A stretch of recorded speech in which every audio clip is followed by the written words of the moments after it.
और राजकीय महाविद्यालय उनियारा की ई कंटेंट क्लास में आपका स्वागत है। आज के लेक्चर में मैं मध्यकालीन भारतीय इतिहास को शुरू करने से पूर्व मध्यकालीन भारत की सत्ता का केंद्र रहे दिल्ली के बारे में आपको संक्षिप्त इतिहास समझाना चाहूँगा। इस वीडियो के माध्यम से आप समझेंगे कि कैसे दिल्ली एक छोटे से गांव से लेकर विभिन्न राज्यों साम्राज्यों की राजधानी रही और सत्ता का केंद्र रहा, और दिल्ली वर्तमान स्वरूप तक कैसे आई, इसके बारे में हम इस वीडियो में अध्ययन करेंगे। तो टॉपिक को आगे बढ़ाते हुए सबसे पहले दिल्ली के बारे में हम देखेंगे कि वर्तमान भारत की राजधानी जिसको वर्तमान में भारत का हृदय भी कहा जाता है, हार्ट ऑफ इंडिया कहा जाता है, कि अपने अंदर हजारों वर्षों की सभ्यता संस्कृतियों के इतिहास गौरव को समेटे हुए है। किस प्रकार दिल्ली वर्तमान स्वरूप तक आती है उसके बारे में हम संक्षिप्त रूप से निम्नलिखित रूप में देखेंगे। सबसे पहले हम इसके तिथि क्रम का टाइमलाइन का अध्ययन करेंगे, उसके बाद में हम अलग अलग चीज़ों पे जाएंगे। सबसे पहले हम देखते हैं 1450 ईस्वी पूर्व से वर्तमान तक दिल्ली कैसे आई, इसकी टाइमलाइन के बारे में हम देखेंगे। सबसे पहला जो दिल्ली के बारे में हमें विवरण मिलता है वो इंद्रप्रस्थ के बारे में विवरण मिलता है। हमारे जो महाकाव्य हैं, रामायण महाभारत हैं, उनके अंतर्गत इंद्रप्रस्थ का उल्लेख मिलता है। तो सबसे पहला जो दिल्ली का उल्लेख है वो हमें इंद्रप्रस्थ के रूप में मिलता है, और इंद्रप्रस्थ का जो समय निर्धारण हुआ वो 1450 ईस्वी पूर्व से 350 ईस्वी पूर्व तक माना जाता है। तो पहला जो दिल्ली का शहर था वो एक तरीके से इंद्रप्रस्थ हुआ। पॉइंट नंबर 2, राजा दिल्लू हुआ, उसने भी एक शहर बसाया, उसको दिल्ली कहा गया या दिल्लू के नाम पर दिल्ली पड़ा। तो राजा दिल्लू की जो दिल्ली थी वो लगभग 100 ईस्वी पूर्व की थी। तो सबसे पहला जो दिल्ली का विवरण है वो इंद्रप्रस्थ के रूप में मिलता है, और दूसरा उल्लेख हमें राजा दिल्लू की दिल्ली के बारे में हमें उल्लेख मिलता है। तीसरा जो विवरण है वो है सूरज कुंज या सूरज कुंड का उल्लेख।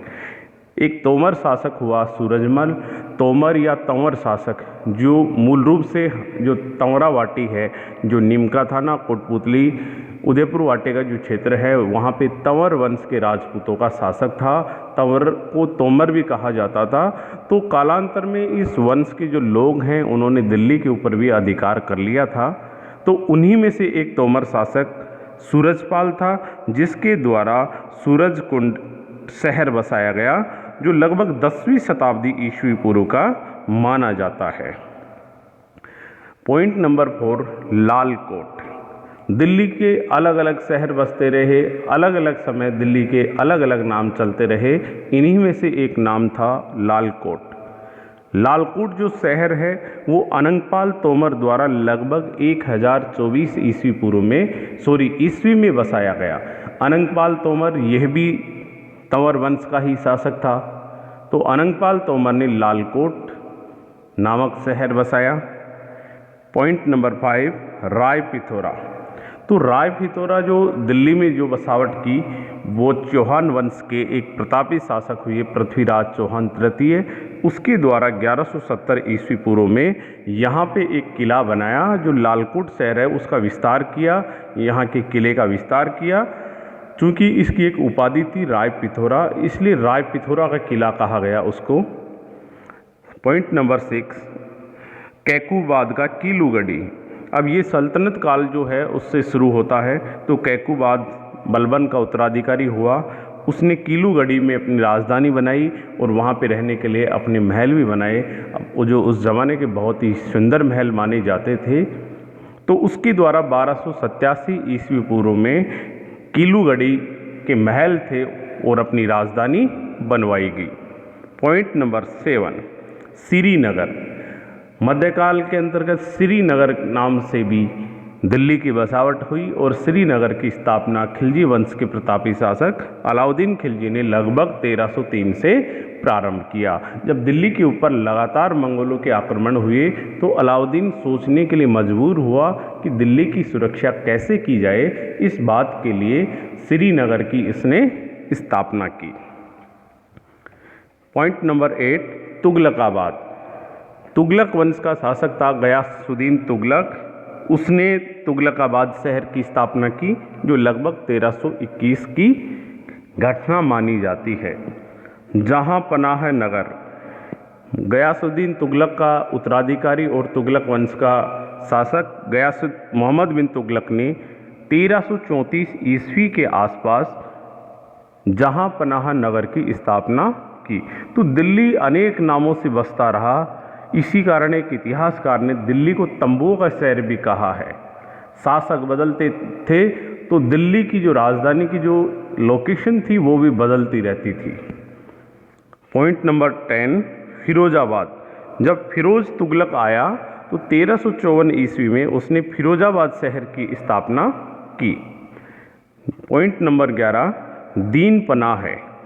हुमायूं जब मुगल वंश का शासक बना तो हुमायूं ने भी दिल्ली के जो कुछ टीले थे उन टीलों के ऊपर एक नए नगर की स्थापना का प्रयास किया, जिनको दीन पनाह कहा गया, और उसके बचे हुए हिस्से को सूरवंश के महान शासक शेरशाह सूरी ने पूरा करवाया, जिनको शेरगढ़ कहा जाता था। तो पॉइंट नंबर 12, शेरगढ़ शेरशाह सूरी द्वारा 1542 ईस्वी में बनाया गया। Point number 13, Shahjahanabad. मुगलों की राजधानी के रूप में यदि हम देखें तो आगरा थी। शाहजहां 1628 ईस्वी में जब मुगल बादशाह बना तो 10 साल के बाद उसका मन बदल गया और उसने निश्चय किया कि क्यों नहीं मुगल वंश की राजधानी दिल्ली की जाए। तो इसलिए 1638 से उसने दिल्ली में एक नए नगर की स्थापना का प्रयास किया, जो लगभग 1648-49 तक आते आते तैयार हुआ। तो अपनी राजधानी के रूप में उसने शाहजहानाबाद को बनाया। तो शाहजहानाबाद की शाहजहां ने 1648 में बसावट की। पॉइंट नंबर 14, नई दिल्ली। वर्तमान भारत की राजधानी के रूप में यदि हम देखते हैं, जब ब्रिटिश ईस्ट इंडिया कंपनी का प्रथम राज्य भारत में बंगाल में स्थापित हुआ बक्सर और प्लासी के युद्धों के बाद, तो fort William British east India company के मुख्यालय के रूप में काम करता था। बंगाल का गवर्नर जनरल, बंगाल के गवर्नर, भारत का वायसराय एवं गवर्नर जनरल, जितने भी प्रतिनिधि थे उन्होंने बंगाल से ही पूरे भारत को रेगुलेट करने का प्रयास किया। लेकिन 1911 तक आते आते ये आभास हुआ कि राजधानी दिल्ली को बनाया जाना चाहिए ताकि पूरे इंडिया पे प्रशासनिक दृष्टि से नियंत्रण करना आसान भी रहे, क्योंकि ज्योग्राफिकल रूप से ये भारत के मध्य में पड़ती थी, क्योंकि तत्कालीन समय में पाकिस्तान, अफगानिस्तान तक के इलाके भी ईस्ट इंडिया कंपनी या ब्रिटिश सरकार के नियंत्रण में थे।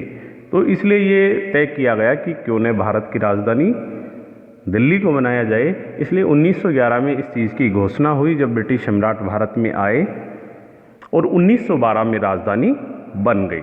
लॉर्ड हार्डिंग सेकंड के समय की ये घटनाएं हैं। तो ये हमने एक टाइमलाइन देखी है कि दिल्ली 1450 ईस्वी पूर्व से वर्तमान तक कैसे आती है, और दिल्ली इस समय विश्व के सबसे बड़े महानगरों में से एक महानगर है, वर्तमान भारत की राजधानी है। दिल्ली दिल वालों का नगर कहा जाता है, उसकी ये हमने टाइमलाइन देखी है।